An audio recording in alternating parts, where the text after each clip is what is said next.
everyone? My name is Jemai McKinney, or you can just call me Juice because that is my nickname. I believe the Houston Texans are going to win the AFC South once again during the 2020-21 season, okay? And I'll tell you why. Let's talk about it. I'm going to eliminate the Jacksonville Jaguars from the discussion of winning the AFC South this year. I just don't buy the Jaguars this year. A bad offensive line, outside DJ Chark, not a whole lot of weapons for Gardner Minshew to throw to at the wide receiver position. The defense lost a ton of players, and they had the worst quarterback in this division. I think that Gardner Minshew had a pretty solid rookie season, that not enough people were talking about, but Phillip Rivers, Ryan Tannehill, Deshaun Watson, I would take those guys over Gardner Minshew as of right now. So Jacksonville, I'm sorry, but you're going to be one of the worst teams in the league. You just lost way too many players this offseason, and I'm not buying Jacksonville. It comes down to the Texans, the Titans, and the Colts. And it's going to be a three-man race, to the end. I don't think the gap is very wide between these teams at all. They're pretty close, I would say. But let's take a minute to evaluate what happened last season. Let's look at all the division winners from last year, because I think that while I make this evaluation, you will understand why I did it. Who won their division last season? The Patriots, the Ravens, the Texans, they won their division. Kansas City won their division. Philadelphia won their division. Green Bay won their division. New Orleans won their division. And San Francisco won their division. Do you notice a trend? All of those teams outside of San Francisco had the best quarterback in their division.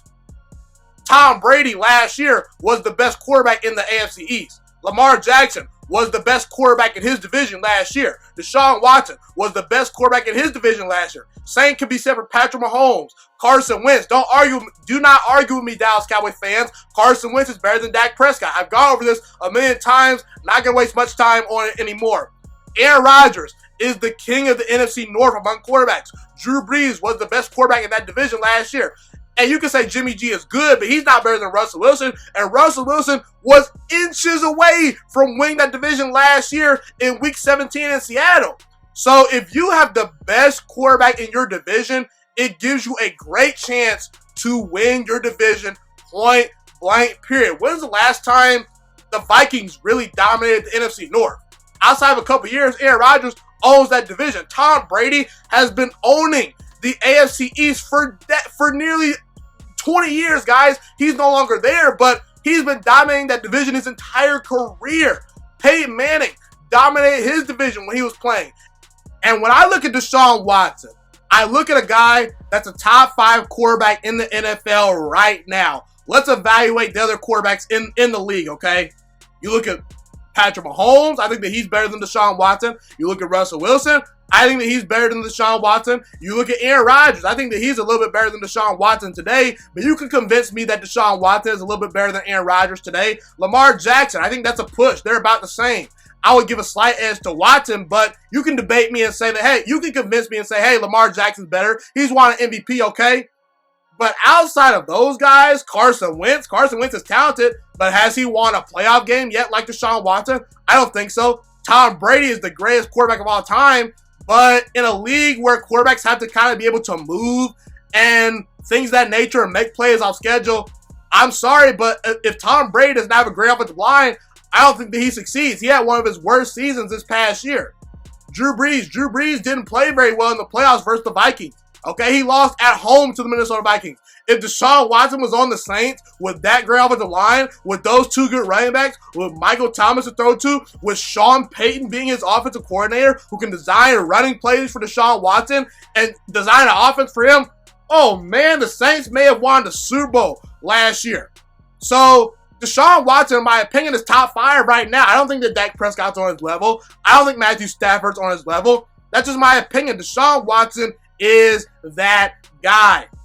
And I also look at how explosive and dynamic are you on certain sides of the football. Okay, on defense, Houston might be lacking some explosive, dynamic players a little bit. We'll get to their defense in a little bit, in this video. But on offense, Brandon Cooks, Will Fuller, Kenny Stills, Kiki Kuti, Randall Cobb, That's about 4 legit speedy weapons that Deshaun Watson can get the football to. Now, I was upset that Houston traded away DeAndre Hopkins because I believe in the playoffs, you need a number 1 wide receiver to beat the best quarterback on the opposing team.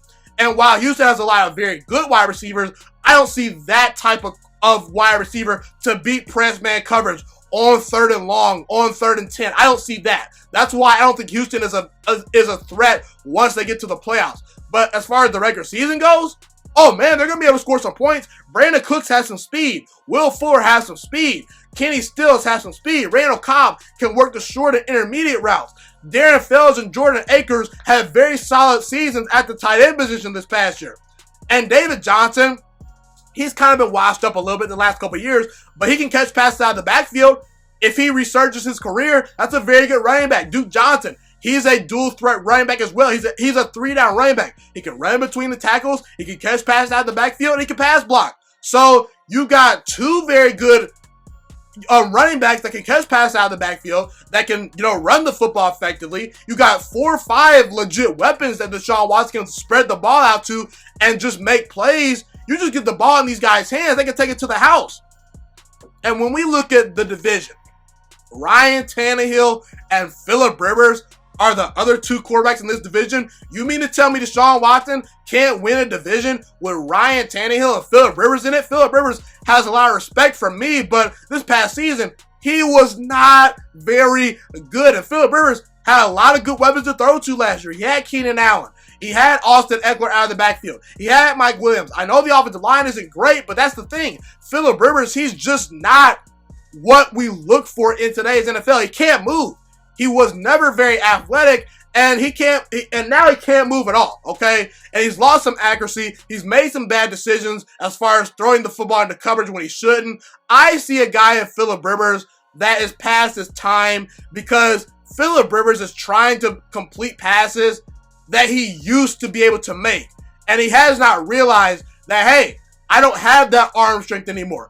I don't have the same zip to the football anymore. Phillip Rivers is no longer that guy. And I know that he's going to have a great offensive line. I know they're going to run the football with Jonathan Taylor and Marlon Mack. I know that the defense is going to be improved by adding DeForest Buckner. But it's going to come down to if Phillip Rivers is that guy to make plays, and I don't trust him. I don't care how good of a roster the Colts have. They will fail because Phillip Rivers is not good enough as of right now to make plays for them. You look at Ryan Tannehill. Ryan Tannehill had an excellent season this past year. But outside of, making the playoffs one time in Miami, and outside this playoff run that he had, what has he really done? Are you sure Ryan Tannehill is going to be great for a second straight season? I'm not so sure.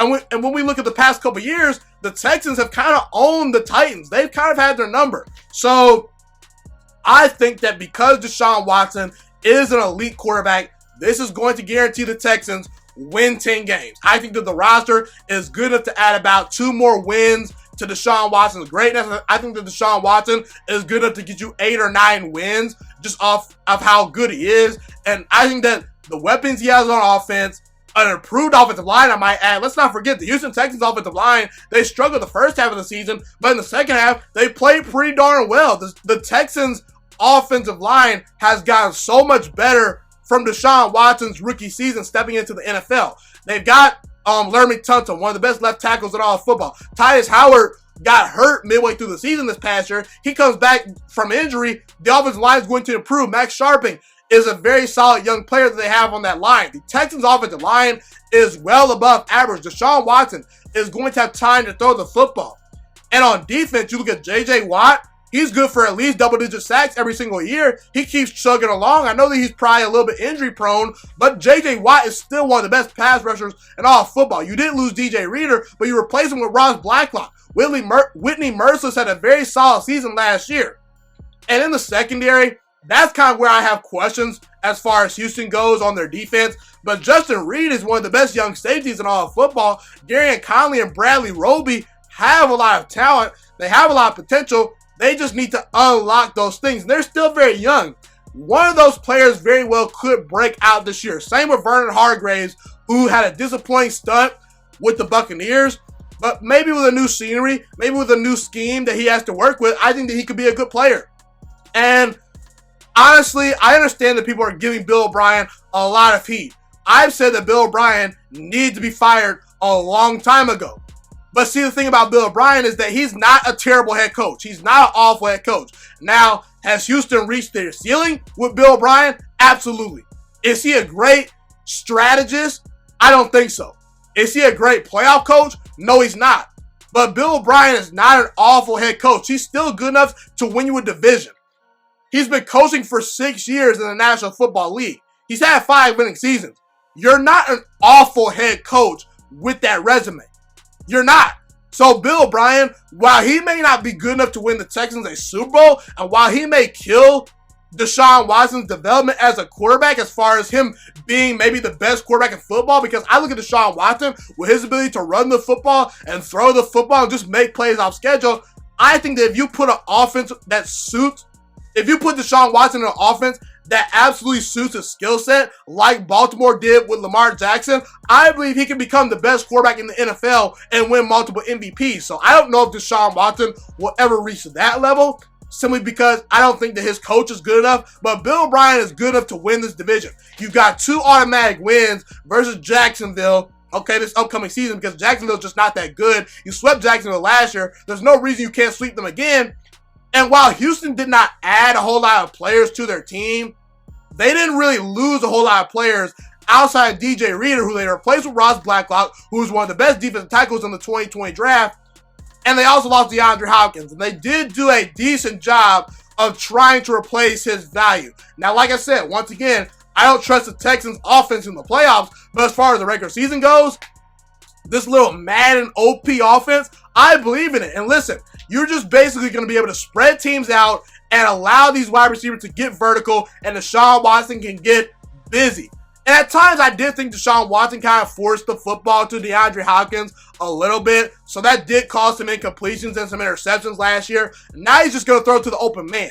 He doesn't feel the need to feed DeAndre Hopkins because he's DeAndre Hopkins. Sometimes quarterbacks feel the need to feed a wide receiver because they're a star wide receiver.